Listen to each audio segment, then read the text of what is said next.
know everyone's tired, so bear with me. Hopefully it's not too boring for you. Yeah, so in this talk, we're going to talk about HoloViz. How many of you have used HoloViz or heard about HoloViz? Yay! Awesome. Glad a few people have heard about HoloViz. For the rest of you, you're in the right place to learn about HoloViz. Hopefully, by the end of the talk, you will be interested in exploring how to use HoloViz.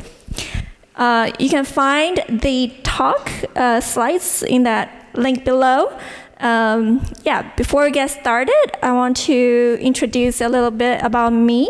Most of you probably don't know me. My name is Sophia Yang. I am a data scientist at Anaconda. My background is in psychology, statistics, and computer science. I'm not a developer. I'm not a core developer for HoloViz, but I'm a contributor, and I'm on the steering committee of HoloViz.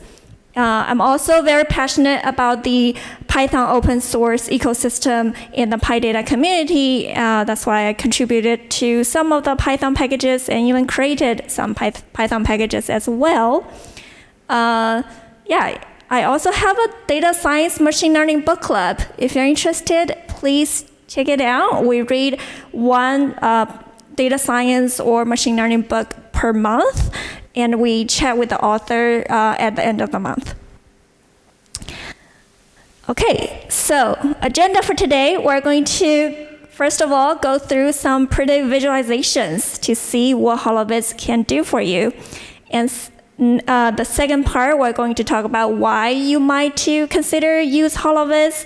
And then we're going to talk about how, and then finally, we're going to show some demos. I hope the demo would work. Today we'll see. So let's get started with some pretty visualizations. Yeah, so here's one example of attractors, which is basically a combination of sines and cosines with different parameters. You can see you can do really pretty images with basic mathematical functions. Here I have a dashboard. It's super simple dashboard on this manufactured car data frame, and with a few lines of code, you can get this dashboard pretty easily. We're gonna talk about the code for this dashboard in a little bit. And then a lot of you, I know, probably use machine learning. You can explore your machine learning models using HoloViz tools as well. Here is an example with k-means clustering with the iris data, where we can define different x and y's and number of clusters. You can visualize different clusters pretty easily. This is probably one of my favorite visualization dashboards, where we have 200 million ship traffic data from the 2020 US ship vessel data. And you can see the trajectories of each ship. And when you click on each data point, you can see the details of which ships are there at that specific data point, and it will give you a list of the ships. You can define the number of ships you would like to see, and it will even return an image of the ship. So I thought that was quite interesting. Here's another example. Right now, I know generative AI is really popular. I made a dashboard with stable diffusion, instruct pics to pics. It's an image editing chatbot where we upload our image, we tell the bot we want to make the mountain snowy, and the bot returns a snowy mountain picture, and then the fireworks picture to add the fireworks. So if you want to make a chatbot, it's pretty easy as well with HoloViz. And then here's another example where I use OpenAI APIs, basically just ChatGPT API and DALL-E. I asked ChatGPT to write me a dragon story, which is pretty good, I guess. And then I asked, can we add a unicorn to the story? And then the bot added the unicorn to the story. And I clicked the image button, basically calling the DALL-E API to generate an image. So yeah, so that's another app. yeah, so those are the apps. Hopefully you can see HoloViz is useful in many different kinds of visualizations, whether you're in the science field, whether you want to make a chatbot, whether you want to explore your machine learning models, or simply just explore a data set. So next section, I want to walk through some of my Viz journeys and tell you why I fell in love with HoloViz. I bet, like many of you, I started my Viz journey with Matplotlib. How many of you used Matplotlib? Almost everyone, right? Yay! I love Matplotlib, actually. It's a very powerful tool. I think a lot of beginners didn't think Matplotlib is a powerful tool when you start with, but it's actually really powerful. You can pretty much configure anything and everything using Matplotlib. Shameless plug, I have an Intro to Data Visualization course on Anaconda learning, focusing on Matplotlib and Matplotlib-based libraries. If you're interested, check it out. So as I was doing more data science and visualization projects, I realized that I have 3 needs, and I would like to explore other options. So my first need is I'm pretty lazy, so I want to write as little code as possible. Even though Matplotlib is really, really powerful, you still have a lot of code to write to configure different things. So I would like some tools to be a little more high level to get something quickly. And second of all, I would like to interact with my plots. I want my plot to be interactive. I know a lot of you might say Matplotlib can be interactive. That's true, yes. In Jupyter Notebook, if you add 1 line of code, your Matplotlib can be interactive. And with the help of other frameworks, it can also be interactive, but it doesn't work interactively in the browser natively. So I want something that just works in the browser very nicely. And the third need is I love dashboards. Like when we communicate with stakeholders, when we communicate with our internal customers, everyone wants a dashboard. Even if you're building a machine learning model, people want to see the results. People want to see what does it actually mean. They want a dashboard. So my third need is I need my dashboard to be able to include different types of plots, whether it is Plotly, whether it's Matplotlib, whether it's Bokeh. I need my dashboard to be flexible in terms of what kind of plot it returns me.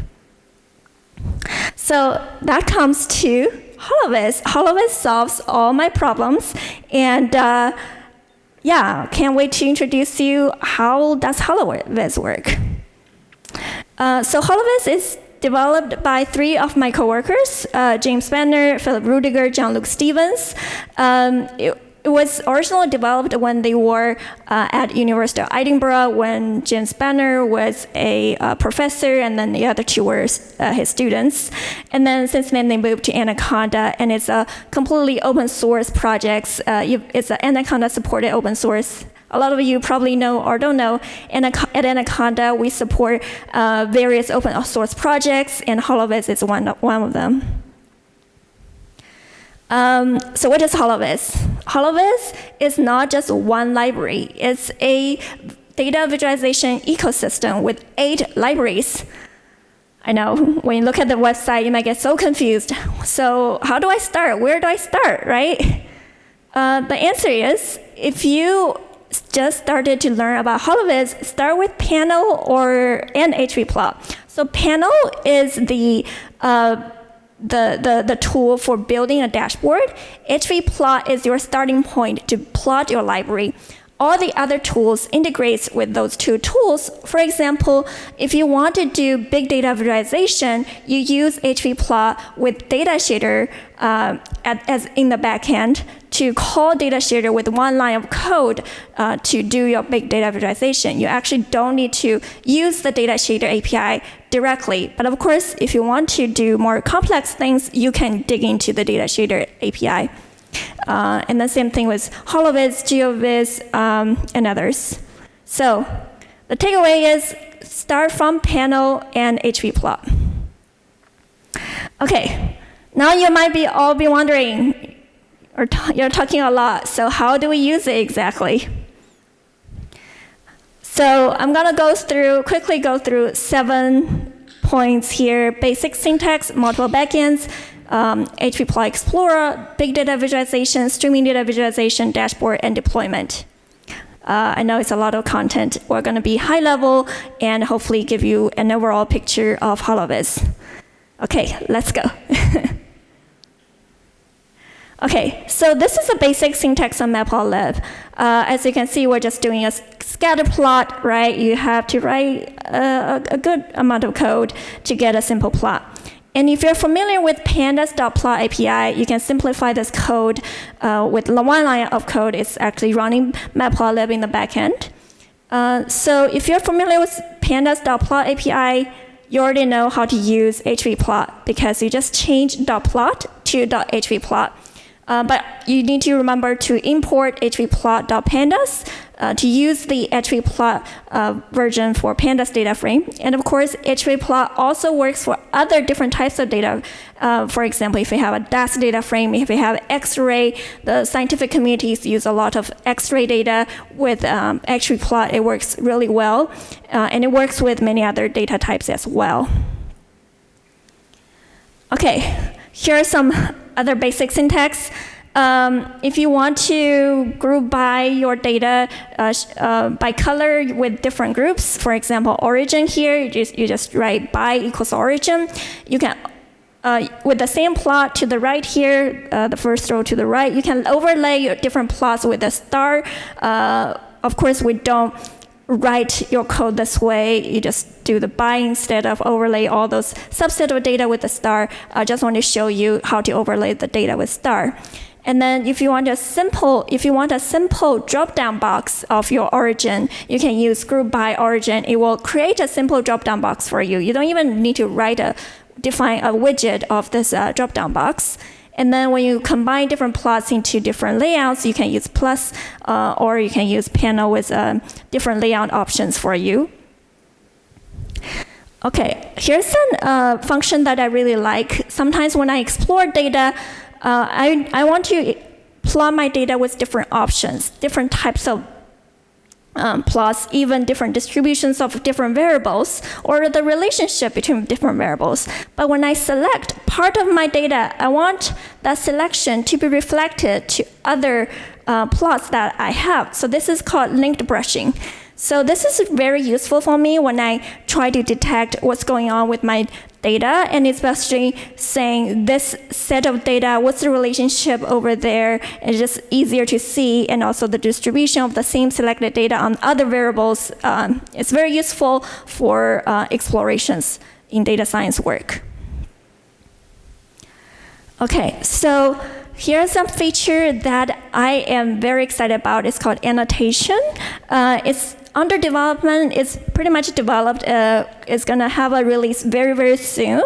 With annotation, imagine we have a time series data example. We want to annotate what's going on at this data point. We want to say a gap in the data or like a dip in the data. So you can annotate your data, and you can even export this data into a CSV file or a text file for you to explore later on. So it's really useful for me to be able to work with my data, annotate my data, and tell a story as I explore the data. Okay, so that's the basic syntax. Pretty straightforward, right? The next thing I really like about hvplot is it provides multiple backends. The default backend is bokeh. To the left here, you can see a bokeh plot with the bokeh little logo to the right of the plot, where you can zoom and pan. So if you want a Matplotlib plot with exactly the same syntax, you just need to add one line of code, hvplot.extension matplotlib, to call matplotlib to be your backend, and then you will return a matplotlib plot for you. Or if you do hvplot.extension plotly, you will get a plotly data for you using plotly as a backend. Yeah, so I find this very helpful because you just learn one visualization language and you get plots for other languages as well. You don't need to learn Matplotlib or Plotly or others. Just learn HVplot. Super convenient. And sometimes when I start working with my data, if I have a new data frame, I don't actually know exactly what I'm plotting. I just want to explore the data a little bit. So with HVplot Explorer, you can define your own axis, y-axis, different types of data, even define the title, x label, y label, and so on, different styling. So using hvplot.explorer, this is a convenient way for you to explore your data without writing any syntax. I guess you do need to write that 2 lines, 3 lines of code to explore your data, but everyone can do that, and it's super convenient. And when you find a perfect visualization you like to keep, you can reproduce the code and the plot by calling this .plot_code function to get the code of the current state. So you can share this with others, or you can copy and paste this into your Jupyter Notebook to be able to reproduce the plot you like. So sometimes when I'm lazy, I don't want to write everything out, I just do hvplot.explorer to get the data, to get the visualization and the code that I want to do. Okay, so the next big thing about HoloViz is that it makes big visualization possible and easy.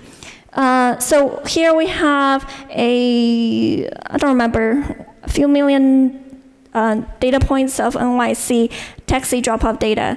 And then to the left here, we have a pandas.plot API with Matplotlib as the backend. You can see our x-axis is the drop-off location, and the y is also like longitude and latitude, and we want to do a scatter plot. With Matplotlib, all you can see is a blob. It's really hard to extract any meaningful information from this plot, so you can't tell anything meaningful from there. But to the right here, we have hvplot with data shader in the back end. So the magic happens.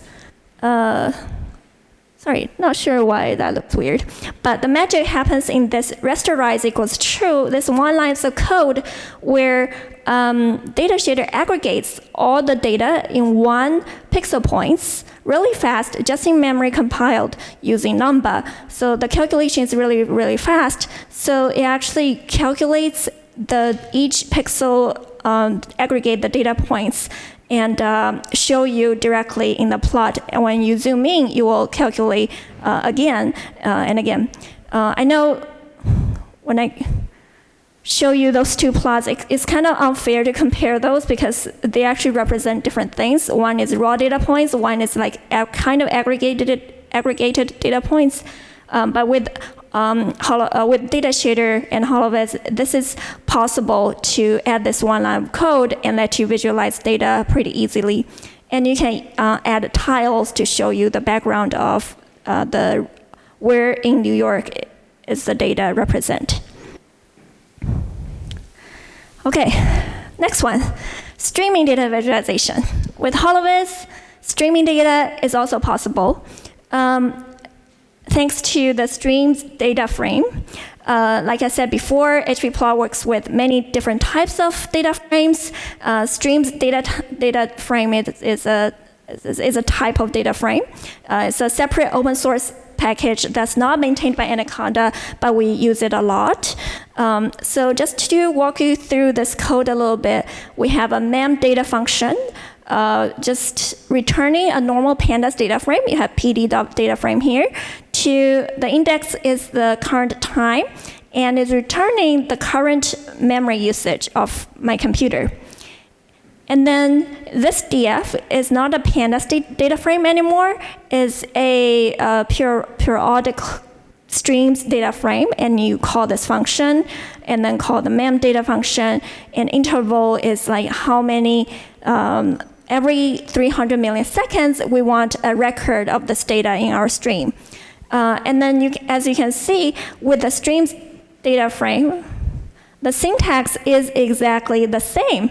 We use df, and we add the column that we want to visualize, which is the currently used memory usage, and .hvplot, and you can plot a streaming data. So this is a very simple example. Of course, if you have more complicated use cases, you can use streams data frame with hvplot as well. Okay. So the next most important thing that why I am using HoloViz is to make a dashboard. So this is an example that I showed you earlier, and I wrote a blog post. There are actually at least 3 ways. Those are the 3 ways that I like to build a panel visualization dashboard. We'll talk about the first way in this talk, which is using hvplot.interactive. But I want to briefly mention the second 2 options. So if you have a pandas data frame or Dask data frame, if you already have a data processing pipeline in your pandas data frame, the first hvplot.interactive is the easiest way to go. But if you have some other complicated functions, you might want to use panel.bind. And then param will give you even more flexibility. So it's like the more flexible it will give you, but the more complex the code that you might see. Well, panel.bind is actually pretty simple. So here's an example of hvplot.interactive. To the left here, you have a pandas data processing pipeline where we subset our data. So this data is the car cylinder data showing you each origin, horsepower, miles per gallon information of each car. And we subset the data by number of cylinders, manufacturers, and we group that by the data with some columns, and we calculate the average of those combinations of columns for the horsepower. So this is the data looks like. So with hvplot.interactive, first thing we need to do is to convert or change this data frame, pandas data frame, to a interactive data frame. We use df.interactive. And in this pandas data processing pipeline, instead of defining the number of cylinder directly or the manufacturers and so on, we actually define panel widgets for you to control the value of the data you want to select. Here I have a slider for my cylinder. It's not very visible, but it's a slider. You can see it there. And then you can choose the manufacturer and the variables you want to calculate the mean on, whether it's horsepower or the weight of the car.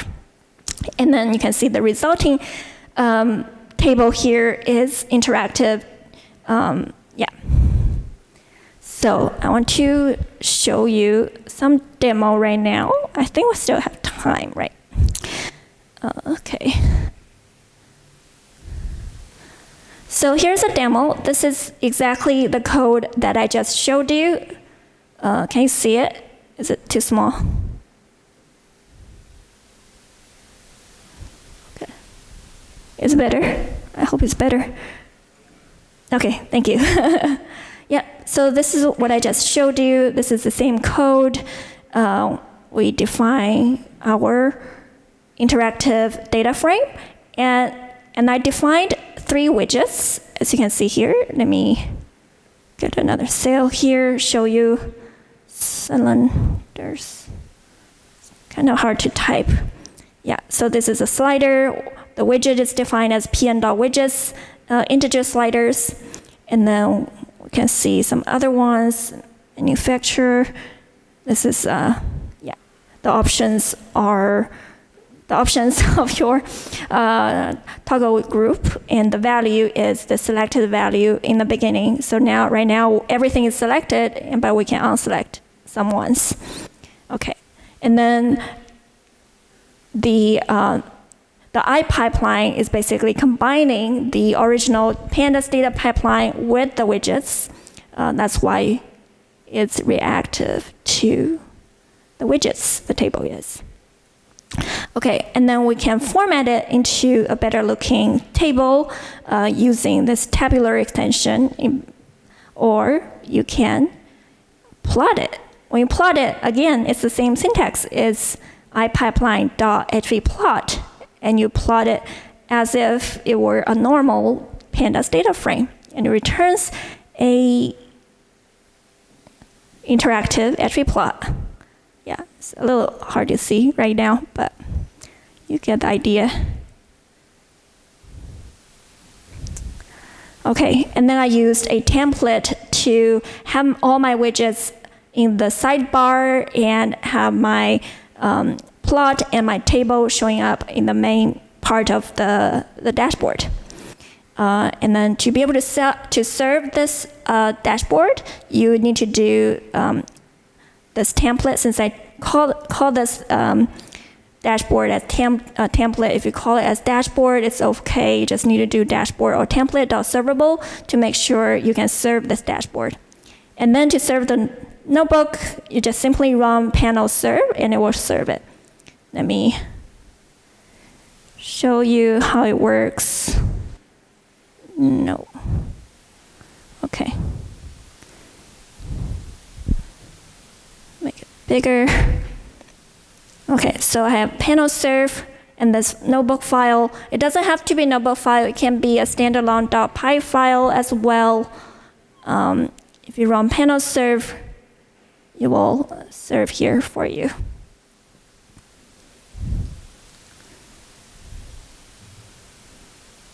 All right, to make it smaller now.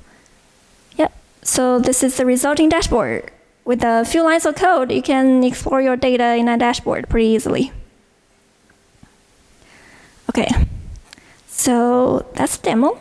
And then finally, I want to talk about deployment. And we just talked about panel serve. Could be a Python file or a notebook file. Another convenient thing is you can use PyData or PyScript, which to convert your panel app to a WebAssembly. So you don't need a server to run this app at all. You just open your browser, and it will run your Python code in the browser directly. So to do that, you just need to do Python panel convert your app.py or app.ipynb to convert your visualization file into WebAssembly. So, yeah, here are some galleries. I don't know if the internet will be happy with me. Yeah, so awesomepanel.org is a contributor, community contributor project. It has nothing to do with Anaconda. He compiled a lot of fun panel visualizations for you to explore. And yeah, there was one web page is for PyData apps. It's pretty cool. Yeah. And again, panel.holoviz.org, our official doc, also have some interesting visualizations for you to get started learning and exploring if you're interested. If you want to learn more, please visit holoviz.org, which will have a complete tutorial. It will normally take like 3 hours to go through to learn all the HoloViz stacks. And panel.holoviz.org and hvplot.holoviz.org are the official docs for panel and hvplot. I would recommend starting with hvplot, and then if you have dashboarding needs, check out the panel doc. And then we have a discourse.holoviz.org. If you have any questions or if you want to showcase what you have created, please visit there. Yeah, that's it for my talk. Thank you so much.